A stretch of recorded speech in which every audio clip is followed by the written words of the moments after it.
Hello, actually, let's read out the questions. Question says, one end of a spring of negligible unstretched length and a spring constant K is fixed at origin 0, 0. A point particle of mass m carrying a positive charge Q is attached at its other end. The entire system is kept on a smooth horizontal surface when a point dipole P vector pointing towards the charge Q is fixed at origin. The spring gets stretched to length L and attains a new equilibrium position. See figure below.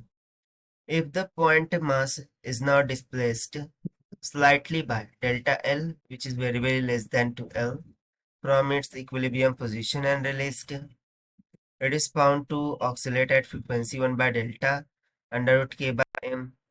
The value of delta is diagram में आप देख सकते हैं कि spring है जिसकी negligible अनस्ट्रेंथ length है और स्प्रिंग कांस्टेंट के बराबर है, उसको ओरिजिन ओ पर प्लेस किया गया है।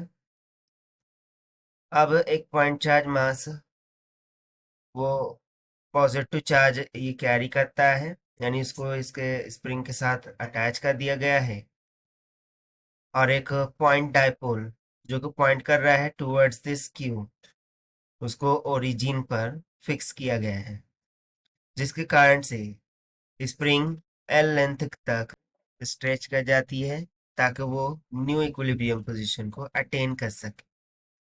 बट फिर हम क्या करते हैं, इसमें से थोड़ा सा डिस्प्लेस करते हैं बाय डेल्टा एल, जिसकी वजह से इक्विलिब्रियम पोजीशन डिस्टर्ब होती है और फिर से उसको हम रिलीज कर देते हैं। सो ऑब्वियसली ये जो स्प्रिंग है वो ऑक्सीलेट करने लग जाएंगी into the both direction like this. So हमें यहाँ पर डेल्टा का मान क्या होगा वो निकालना है। तो चलिए स्टार्ट करते हैं सोल्यूशन से। But before of that, let's talk about the key concept which we are going to use here for this question. So यहाँ पर हम simply इलेक्ट्रिक फोर्स का कॉन्सेप्ट यूज करेंगे। Given a charge is placed into electric field, it experiences a force called it as electric force and it is equals to Q times of E, जहाँ पर Q charge E electric field होगा। And the second one will be the Hooke's law. So from Hooke's law, due to spring, जो force लग रही होंगी वो minus K times of X के equal होगा, जहाँ पर minus K is the spring constant and X is will be the displacement into the spring. So यहाँ पर हम लेट कर लेते हैं कि लेट डेल्टा एल जो डिस्प्लेसमेंट हो रहा है वो एक्स के बराबर है। तो जब लेंथ एल से स्प्रिंग इलोंगेट हो रही होंगी to attain the equilibrium position, उस कंडीशन में आप यहाँ पर देख सकते हैं कि इस जानिब इलेक्ट्रोस्टैटिक फोर्स लग रही होंगी जो कि एफ इंटू ए के बराबर होगा, और वहीं पर बैकवर्ड डायरेक्शन में स्प्रिंग फोर्स लगेंगी और ये दोनों एक दूसरे को बैलेंस करेंगे। So at L F E is equals to F S P, और एफ ई ये इलेक्ट्रोस्टैटिक फोर्स होंगी और एफ एस पी ये तो simply spring constant times of elongation की इक्वल होगा। सो एट एल की बात हो रही है, सो एट एल ये तो simply spring constant times of the elongation that is L की इक्वल होगा।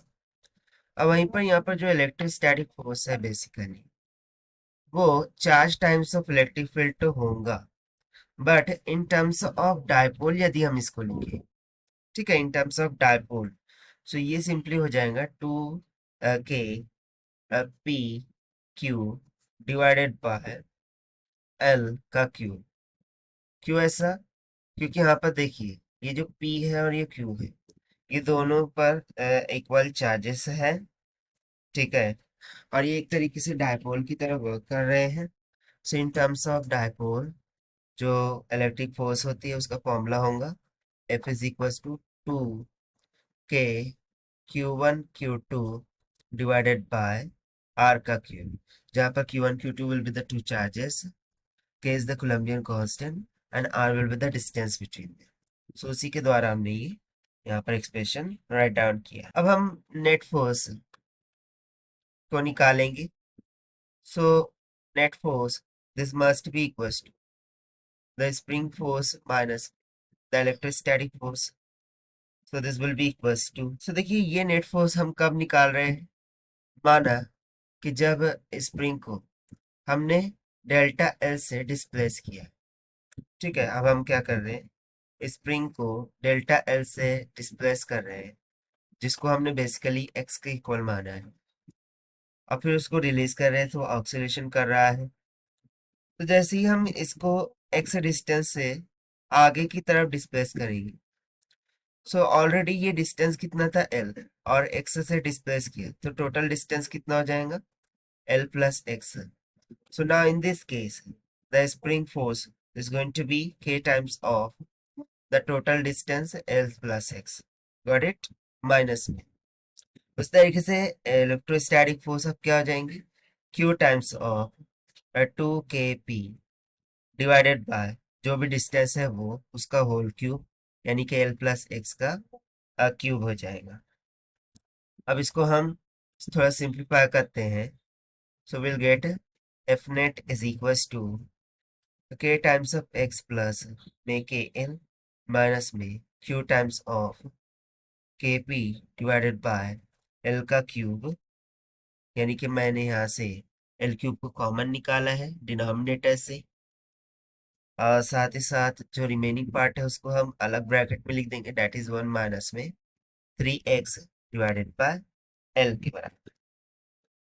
अब इसको हम फर्दर सिंप्लीफाई करते हैं, this will be goes to K X plus में K L minus Q times of, okay यहाँ पर 2kp था ना, हाँ 2kp डिवाइडेड बाय एल का cube multiply by 1, then minus minus will get plus 2kp cube divided by L का cube multiply by 3x divided by L.